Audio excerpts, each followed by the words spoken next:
Alright, so in this video, I'm going to discuss how you could become a South African national. 5 reasons why any American would want to be a South African. And we're talking about dual citizenship. Let's say you have a Canadian passport, you have an American passport. Now, Elon Musk almost sort of runs America in a sense, and he has solid control. The president of the US has assigned a lot of important responsibility for him.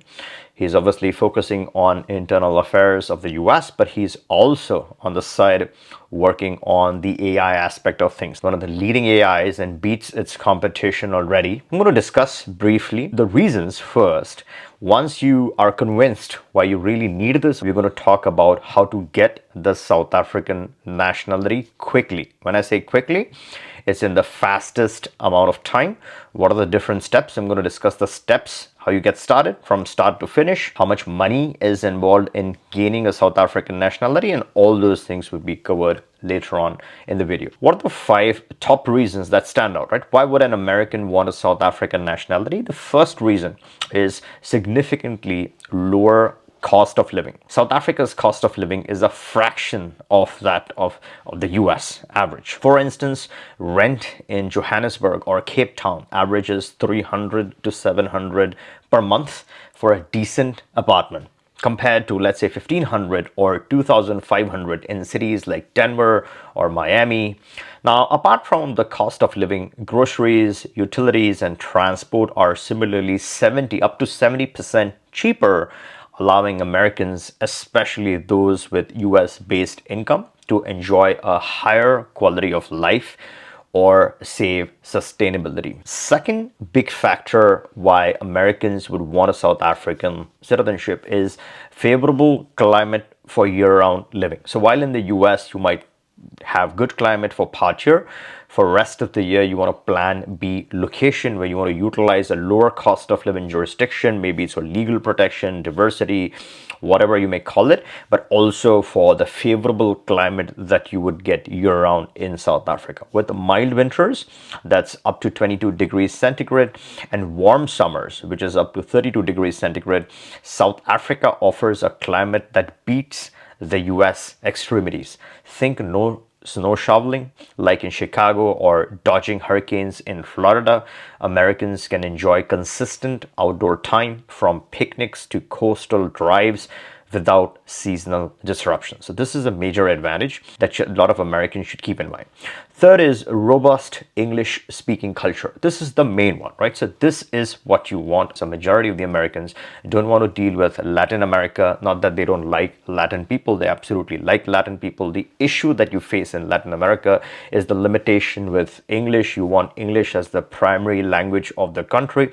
And in South Africa, you're going to find that English is the primary language. It is to your advantage. So you have the culture that you need in South Africa. English is the primary language in South Africa, spoken fluently in urban centers, schools, and workplaces. This eliminates the language learning curve Americans might face in places like Mexico, France, making daily life, whether shopping, working, socializing, seamless and stress-free. So you want a stress-free life, you want to have English as the primary language. A lot of countries don't have English as their main primary language, but South Africa does.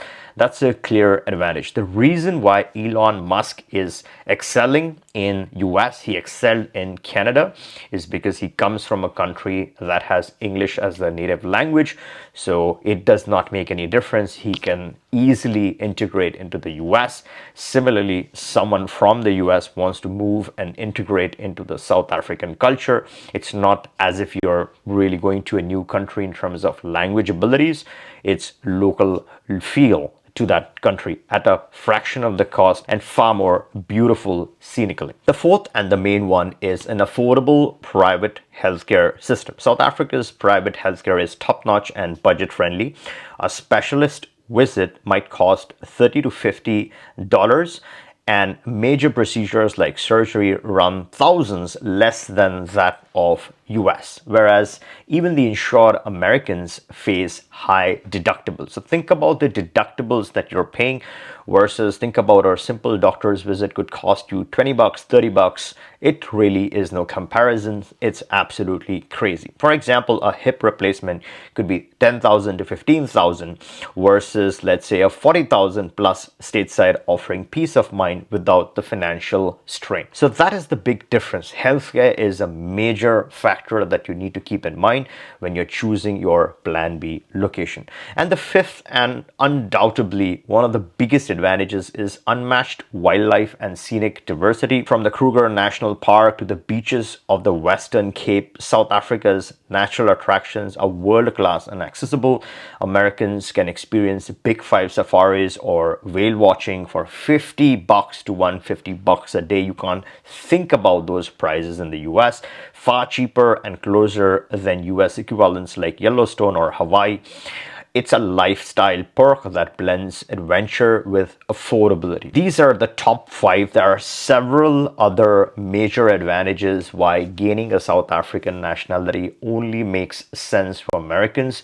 Now I'm going to discuss how do you become a South African, right? The very first thing that you need is a residency permit in the country. Now there are different types of residency permit. There's work permit, there's temporary residency, there's permanent residency. What you really need or should get is a permanent residency, because you can convert the permanent residency into the South African nationality. Now, there is a very convenient and an easy way of getting the permanent residency in South Africa. And this is my favorite options, my favorite ways of gaining a permanent residency. And we have specialized attorneys in different parts of South Africa, so you're well covered.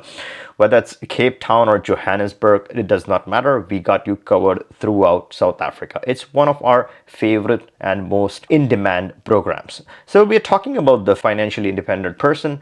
FIP is the acronym, and this is a permanent residency. How do you get this? This is through donation, and it's a very small donation. A lot of countries had these kind of programs, but they have shut down. South Africa is one of the very few countries where you can actually get a permanent residency by such a low donation, right? It's 6,800, approximately 6,800 USD that you have to pay to the South African government.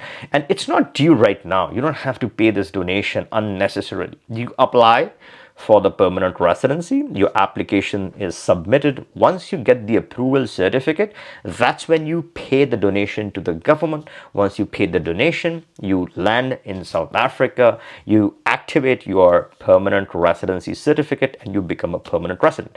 That's the first advantage, right? That it's through donation, it's simple, it's straightforward, not a lot of hassle. The second major benefit over here is that this permanent residency is dateless and it's lifelong. So you actually never lose the status. So you have locked in all these advantages that I've just talked about.